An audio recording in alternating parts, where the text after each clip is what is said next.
किस तरह से देख रहे हैं अक़लियतों का क्या किरदार होना चाहिए 2024 के इलेक्शन में, कि जिस तरह से अक़लियतों को एक तरह से किनारे किया जा रहा है, जो उनको जमहूरी हुकूक मिल रहे हैं उनसे हटाया जा रहा है, तो अब अक़लियतों का क्या किरदार होना चाहिए 2024 के इस इलेक्शन में?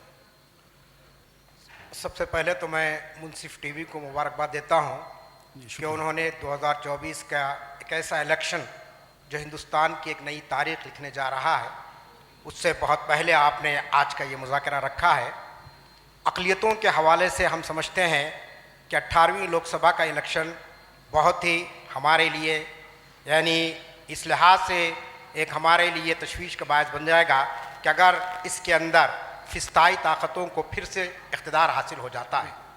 जैसा कि अभी फाजिल हमारे दोनों पैनलिस्टों ने आपके सामने ये बात रखी है, लेकिन मैं समझता हूँ कि बीजेपी के लिए 370 प्लस बीजेपी और 400 से अबव एनडीए के लिए सीट हासिल करना मुमकिन नहीं है, इसलिए कि इस वक्त जो हिंदी का जो बेल्ट है वहाँ पर अगरचे के बीजेपी बहुत ज़्यादा कामयाबी हासिल कर सकेगी, लेकिन साउथ इंडिया के अंदर हम देख रहे हैं कि केरला हो, तमिलनाडु हो, कर्नाटका हो, आंध्र प्रदेश हो या तेलंगाना हो, यहाँ पर बीजेपी को उतनी सीटें हासिल नहीं हो सकेंगी कि जिस तरीके से। लेकिन पीएम पूरी कोशिश कर रहे हैं नॉर्थ इंडिया छोड़ के साउथ इंडिया पे उन्होंने दौरे बहुत तेज कर दिए लगातार। हम पिछले 3 दिनों से साउथ इंडिया के दौरे पर हैं और लाखों करोड़ों का वो जो है प्रोजेक्ट्स है उसका इफ्तिताह कर रहे हैं, संगे बुनियाद रख रहे हैं। क्या इसका असर कुछ दिखेगा? तो मैं उसी पॉइंट पे आ रहा हूँ कि यहाँ जो पार्टियाँ हैं, मसलन मैं तेलंगाना की अगर बात करूँगा कि अगर बीआरएस बीजेपी से हाथ मिलाती है तो उसे अक़लियतों के वोटों से महरूम होना पड़ेगा। इसी तरीके से आंध्र प्रदेश के अंदर अगर चंद्रबाबू नायडू या जगन मोहन रेड्डी बीजेपी के साथ जाते हैं, वहाँ भी एक बहुत बड़ी हमारी अक़लियत है वहाँ पर आंध्र प्रदेश की, वो जो है ना उससे दूर हो सकती है। कर्नाटक के अंदर भी आप जानते हैं कि इस वक्त जो इलेक्शन हुआ है असेंबली इलेक्शन, उसके अंदर अक़लियतों और बिलखुसूस मुसलमानों की तायीद से वहाँ पर कांग्रेस की हुकूमत बनी है। अगर वहाँ पर जो जनता दल पार्टी है, जो डेमोक्रेटिक पार्टी है देवगढ़ा की, अगर वो बीजेपी की तरफ जाती है तो लाजमी चीज़ है कि वहाँ पर वो मुसलमानों के वोटों से महरूम हो सकती है। तो हमारा अक़लियतों का जो मामला वो ये है कि वो आज भी सेक्युलर पार्टियों के साथ है। अब सेक्युलर पार्टियों को ये सोचना चाहिए कि क्या वो सॉफ्ट हिंदुत्व की पॉलिसी इख्तियार करेंगे, नरम हिंदुत्व की पॉलिसी इख्तियार करेंगे, या वाकई वो सेक्युलरिज्म के रास्ते पर चलने का तहैया करेंगे। जो सेक्युलरिज्म को डिफ़ाइन किया है हमारे मुल्क के दस्तूर ने, अगर वो उस पर चलते हैं तो लाजमी चीज़ें अक़लियतों को उनका साथ देंगी। और एक आखिरी बात मैं ये कहना चाहता हूँ कि हमारे मुल्क की जमहूरियत सेक्युलरिज्म के तहफ़्फ़ुज़ के लिए सिर्फ मुसलमान ही ज़िम्मेदार नहीं है, सिर्फ अक़लियतें ही ज़िम्मेदार नहीं हैं। आने वाले इलेक्शन के अंदर इस मुल्क के तमाम सेक्युलर ताकतों को और तमाम जमहूरियत पसंद ताकतों को ये सोचना चाहिए कि अगर बीजेपी को फिर एक मरतबा इख्तिदार मिल जाता है तो जैसा कि आमिरुल्लाह खान साहब ने कहा कि वही कॉन्ट्रोवर्शियल इश्यूज़, वही मुतनाज़ मौज़ूआत क्या इस मुल्क को तरक्की की तरफ ले जाएंगे?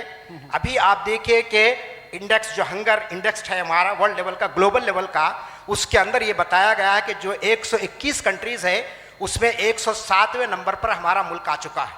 हमारी गुर्बत इंतहा पर पहुंच चुकी है, हमारी जो मईशत लड़खड़ा रही है। सरकार तो कुछ और दावे कर रही है जी।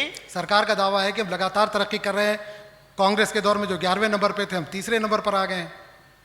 नहीं, ये कांग्रेस को अब ये सोचना चाहिए। इंडिया अलायंस का जो मामला है, आप देख रहे हैं कि इंडिया अलायंस के अंदर नीतीश कुमार साहब अपनी सियासी मजबूरी की वजह से वहाँ से निकल गए हैं, लेकिन और भी दीगर पार्टियां उनके साथ ताउन करने तैयार है। जैसा कि यूपी की सूरत अभी आपके सामने बदली है 2 दिन पहले कि वहाँ पर जो है सो माहिदा हो चुका है। इसी तरीके से केजरीवाल साहब ने भी ऐलान किया है कि हम दिल्ली में कांग्रेस के साथ इत्तेहाद करने जा रहे हैं। अगर वेस्ट बंगाल की ममता बनर्जी भी अगर समझती हैं तो लाजमी चीज़ है, हमको यकीन है कि वो जो है ना वो बीजेपी के साथ नहीं जाएंगे, क्योंकि इंडिया अलायंस में नहीं आने का ये मतलब नहीं है कि ये पार्टियां बीजेपी की तरफ जाएंगी।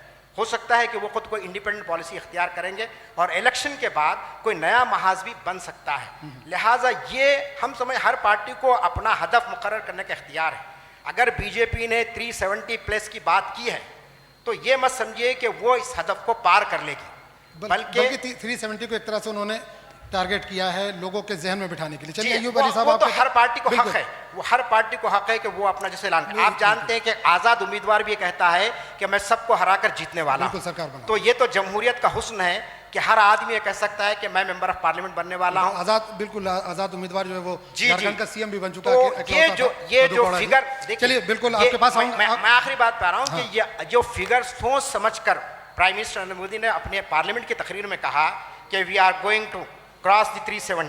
और जैसा कि आपने कहा कि 370 की जो इस्तेलाह इस्तेमाल की गई है वो एक खास पस मंज़र है उसका, मैं उसकी तफसील में जाना नहीं चाह रहा। तो ये बताने के लिए कि हम आने से ही ये काम हुआ है वहाँ पर, और अगर हम आएंगे तो और दूसरे काम किए जाएंगे। अभी आपने देखा कि एनडीटीवी की रिपोर्ट आ चुकी है कि सीए को नाफिज करने की बात की जा रही है। हो सकता है कि मार्च के सेकंड वीक में ये बात कोशिश की जाएगी कि इस मुल्क में जो है ना आपके जो है सिटीजन अमेंडमेंट एक्ट को ला दिया जाए, ताकि यहाँ के जो दूसरी अक्सरियत के तबके हैं जिसमें हिंदू, सिख, जैन, ईसाई, पारसी वगैरह, आप जानते हैं कि मुसलमानों को सीए में नहीं रखा गया।